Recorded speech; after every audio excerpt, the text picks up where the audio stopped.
Tatlo ang patay sa sunog na sumiklab sa Cabanatuan at Baguio City. 80 bahay naman ang natupok sa Muntinlupa at Quezon City. Ang kabi-kabilang sunog, kung kailan pa naman ang magbabagong taon, tinutukan ni Oscar Oida. Patay ang 1 taon at 7 buwang gulang na bata matapos tupukin ng apoy ang kanilang bahay sa Barangay San Jose Norte, Cabanatuan City. Base sa investigasyon ng Bureau of Fire Protection ng Cabanatuan City, nangyari ang sunog pasado alas 12:30 ng madaling araw. Kasama noong natutulog ng biktima ang kanyang 13 anyos na kuya nang mag-apoy ang dulo ng kwarto. Nasa labas daw noon ang kanilang mga magulang.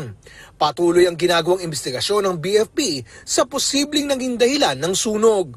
Yung cause ng fire ay until now is still under investigation pa rin po. Pero ang sunog po ay nag-originate sa bandang dulo ng second floor ng bahay.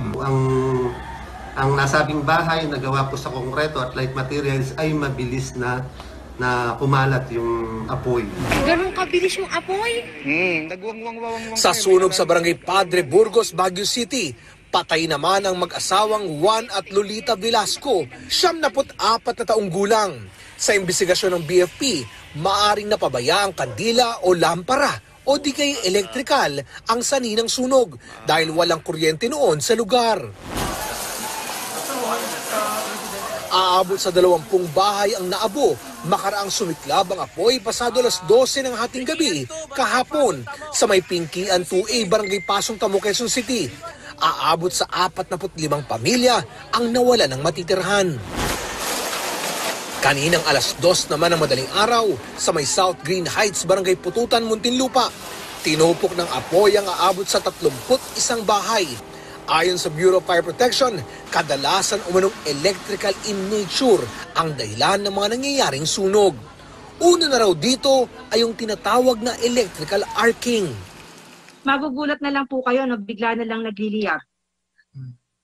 Yan. So kahit malamig naman na ang panahon, bakit nagliliyab? Kasi yung mga wires natin maaaring sa kalumaan, sa katagalan na po ng system, ayan, usa ho siyang magliliyab.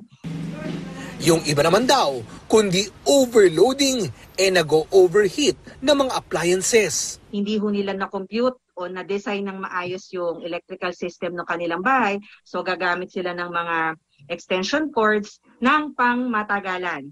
Tapos yung overload nila yon, yung extension cord, kakabitan na naman octopus connection. Pagka nag-overload, yan na po, magkakameron ho tayo ng mga sunog. Payo ng BFP, lalo na sa mga may edad na ang mga tirahan, ipa-inspeksyon na ang kanilang mga linya ng kuryente. Ganun na rin lang ang pagpapaalala ng BFP sa publiko laban sa paggamit ng mga ipinagbabawal na paputok na maaari ding pagmulan ng sunog. Bit-bit ang mga musical instrument, may pakaroling pa sila at kuntodo dancing. Gamit din ang PA system, umiikot ang mga bumbero at tuloy ang pagpapaalala na umiwas sa paputok. So dapat po talaga ini-empower yung community para bago pa po makarating yung bumbero. Napaka-critical ho ng mga unang segundo at unang 2 minuto para po na pag naapula mo kagad yung apoy o nakontrol mo yung apoy, para hindi ho siya lumala. Oscar Oida, nakatutok, 24 oras. Mga kapuso, alam na this, nakuha mo kaya ang sagot sa ating trivia question na sa Roman mythology, sino itinuturing na God of Beginnings? At ang tamang sagot, letter B, Janus. Sinasabing sa kanya rin ipinangalan ng month of January. Para kay Janus, sagrado ang pagsisimula ng bawat araw, buwan at taon. Bukas sa mga ulit ang trivia question sa Alam na This. Pwede pa mag-submit ang sagot hanggang 8:15 p.m. Kaya habol na.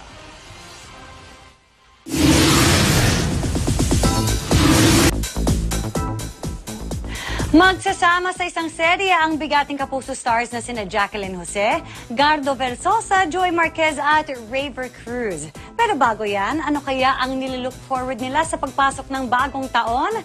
Yan ang chika ni Aubrey Carampel. Sa bahay ng kapatid na si Rodjun, nag-celebrate ng Pasko si Raver Cruz. Dahil mag-isa lang daw siya sa kanyang bagong bahay, doon na rin niya planong mag-celebrate ng New Year. Kakain muna ako dito para ma-celebrate ko rin kasi first time Christmas and New Year dito sa sa bagong bahay na tinitirahan ko. So after, tatakbo ako kila Rojun para kasama yung buong pamilya. Looking forward sa pagpasok ng 2022 si Raver na may bagong gagawing serye. Mayroon din daw siyang New Year's resolution. Mas maging mabuting tito sa mga pamangkin ko. Makakasama naman ni Raver sa bagong serye si Cannes International Film Festival Best Actress Jacqueline Jose na naging masaya raw ang Christmas celebration dahil nakasama niya ang anak na si Andy Eigenman at mga apo na sina Ellie, Lilo and Koa. Masaya kasi nandyan ng mga bata, andyan sila Andy. Sabay ko sila nag-stay. Dahil sa bagyong Odette, hindi raw muna makakabalik agad sa Siargao sina Andy habang inaayos pa raw ng partner na si Philmar Alipayo ang kanilang tahanan na nasira ng bagyo. Hindi pa sila makakabalik parang baka mga isang buwan pa daw. Kasi there's no electricity, wala, nawasak talaga Pati nga bahay nila tinamaan din Makakasama rin nila sa serye si Joey Marquez na happy raw ang holiday celebration with the family. Excited lolo na rin siya na inaabangan na ang pagdating ng bagong apo sa anak na si Winwin Marquez na kamakailan ay in-announce ang pregnancy. Sinabi ko sa kanya, kung nagkaroon siya, andil namin ako mag-aalaga. So she can go back to work. Nasa cast din ang bagong Kapuso series si Gardo Versosa na nagkaroon ng knee injury bago magpasko.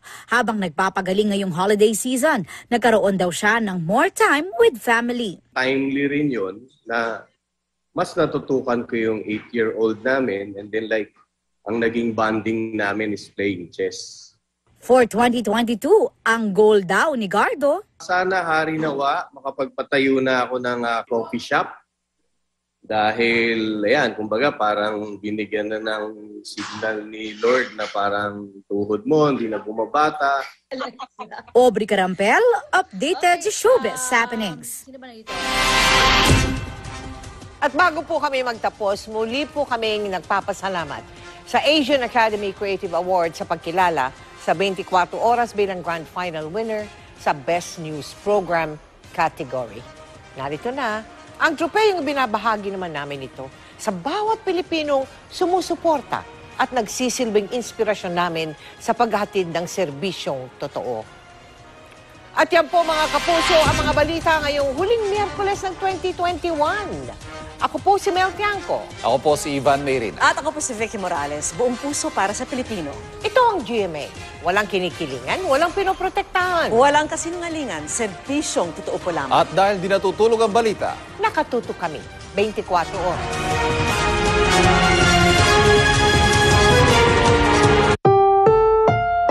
Ang susunod na programa ay rated PG. Patnubay at gabay ng magulang ay kailangan sa mga batang manonood.